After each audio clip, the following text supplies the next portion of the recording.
11th आरला ज्याला आपण म्हणतो, जी सभा आज निश्चय नामाच्या नावाने ही आज हा निश्चयनामा प्रसिद्ध होणार आहे. हा संकल्प आणि हा विचार, ही विचारांची सभा खासदार निलेश लंके साहेबांनी आणि संबंध महाविकास आघाडीने या ठिकाणी आयोजित केली. तब्बल 8 वर्षानंतर, एका दीर्घ काळानंतर ही महानगरपालिकेची निवडणूक होत आहे. आता महानगरपालिकेची निवडणूक ही व्हायला पाहिजे होती 2023 साली, कारण मागची निवडणूक झाली होती डिसेंबर 2018 साली. परंतु आता या देशभरामध्ये एक हुकुमशाही पद्धतीचं राजकारण संबंध देशामध्ये चालू झालेलं आहे. आत्ताच ज्या नगर परिषद नगरपालिकेच्या निवडणुका झाल्या त्यामधली कशा पद्धतीने आपण जर बघितलं तर सगळ्या स्वायत्त संस्था आता निवडणूक चालू आहे, मोठे मोठे आरोप हे केलेले पाहिजे, कारण त्यांच्या माध्यमातूनच आपल्याला निवडणूक लढवायच्या. परंतु असे अनेक लोक या सत्ताधारी मंडळींच्या ताटाखालचं मांजर झालेले दुर्दैव आहे. 2015 साली जवळपास 13 वर्षापूर्वी मला पवार साहेबांनी या शहराचं 23व्या वर्षी मी या शहराचा महापौर झालो. वय खूप लहान होतं, परंतु मला बाळकडू होतं आमच्या दादांचं,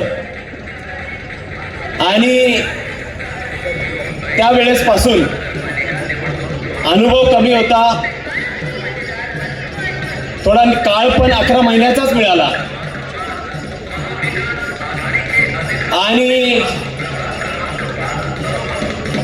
निश्चित प्रकारे एक महानगराचं स्वरूप या जनतेच्या हितासाठी आपल्याला बघायचं होतं. त्यावेळेस अनेक अडचणी झाल्या. वय कमी होतं, त्याच्यामुळं काय करावं, महापौर हा काय सोपा शब्दही नाही. बहुमान अनेक ठिकाणी होत होता, परंतु ती खुर्ची, मला एका ज्येष्ठ आमच्या नागरिकांनी सांगितली, ती खुर्ची काटेरी असती, आणि त्यात कूटनीती करणारा सहकारी माझ्यासोबत होता. त्याच्यामुळे अनेक अडचणींना समोर मी जात होतो. आज जर तो बहुमान असता आणि जीवापाड प्रेम करणारा लोकनेता निलेश लंके माझ्या सोबत असता, तर निश्चित प्रकारे 11 महिने काय असू, 3 महिन्यात या अहिल्यानगर शहराचं स्वरूप आम्ही बदललेलं असतं.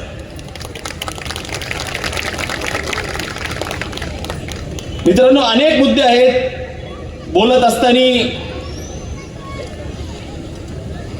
महानगरपालिका खऱ्या अर्थाने त्याचा उद्देश, ही पालिका फक्त स्थापन होणे पुरेसे नव्हतं, लोकांच्या कल्याणासाठी, लोकांचं जीवमान उंचव करण्यासाठी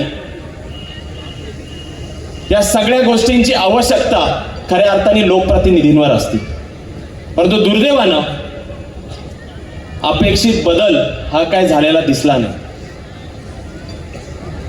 बदल हा काय होतो संपूर्ण नगर शहराने पाहिलेला आहे.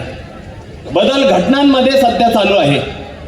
कुठं चॉपर काढलं जातं, कुठं खोटे गुन्हे दाखल होतात. 4 दिवसापूर्वी कट्टा निघालेला होता. रामभाऊ आणि किरण भाऊंनी उदाहरण दिलं. अरे शेतकऱ्याचा मुलगा आहे तो, कधी बघितलं त्याला? सावडी उपनगराने अख्ख्याने पाहिलं नव्हतं, त्याची धास्ती बसायला लागली तुम्हाला. त्यांची आई बघा तिथं 72 वर्षाच्या आहेत. काल आम्ही 15 किलोमीटर खासदार साहेब आणि आम्ही त्यांच्यासोबत हिडलो. मी बाईंना म्हटलं, बाई तुम्ही ऑफिसवर जा, तुम्ही घरी जा, तुम्ही विश्रांती करा.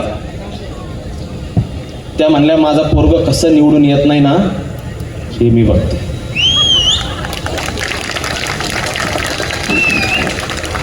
अरे यांनी बंदुकीचा धाक दाखवू द्या, दांडके दाखवू द्या, यांची आमदारकी दाखवू द्या, नाही तर काही मोठी धाक दाखवू द्या. माझं पोटचं पोरग आहे,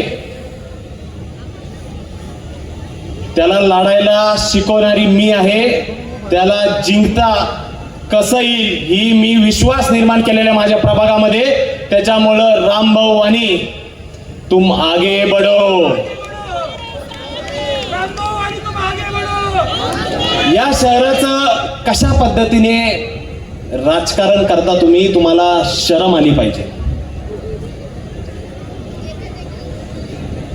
अचानक 3 वेळा ज्यावेळेस आमदार आपण झाला त्यावेळेस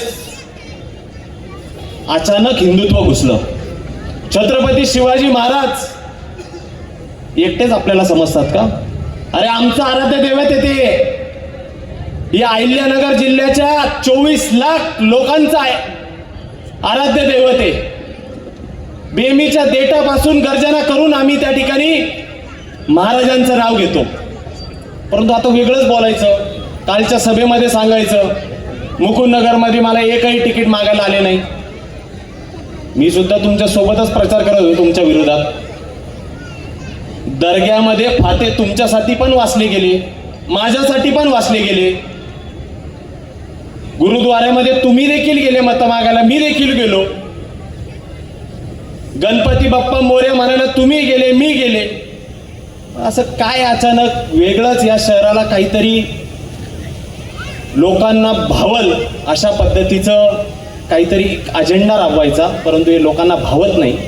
लोकांना चीड निर्माण झालेली आहे. याचं कारण आहे अनेक विकास कामापासून आपण वंचित आहेत. लोकांना हे पटत नाहीये. ज्यावेळेस पासून आम्ही या महानगरपालिकेचा प्रचार सुरू केला त्यावेळेस खासदार साहेबांना ज्यावेळेस तुतारी दिसती, मशाल दिसती, हाताचा पंजा दिसतो त्यावेळेस लोकांना कुठंतरी लोकांच्या मनामध्ये आनंद व्यक्त होतो. आम्ही तुमच्या विरोधात आहे म्हणून नाही, परंतु लोकांचा आवाज दबलेला आहे.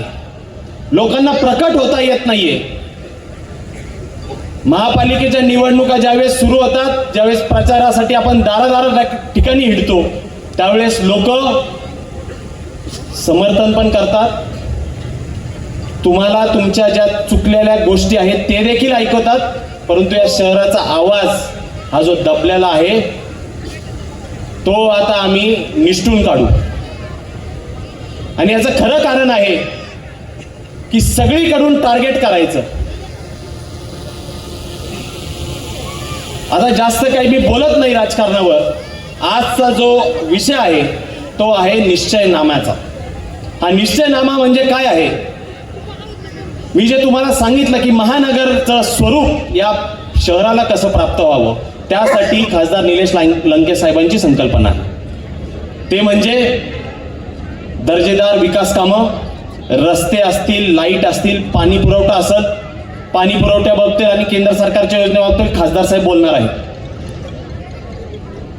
इथं साधे बाजारपेठामध्ये महिलांना शौचालय नाही. काय विकास केला?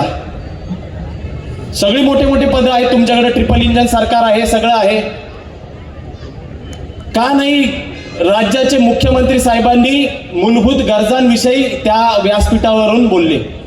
हे सगळे असे विविध अशा गोंधळलेल्या परिस्थितीमध्ये यांचा प्रचार चालू आहे. परंतु या अहिल्यानगर शहराची जनता हुशार झालेली आहे, सुज्ञ आहे आणि निश्चित प्रकारे येणाऱ्या 15 तारखेला जनतेच्या हितासाठी निश्चित प्रकारे या शहराचा कायपालट करण्यासाठी ही निवडणूक जनता हातात घेणार आहे.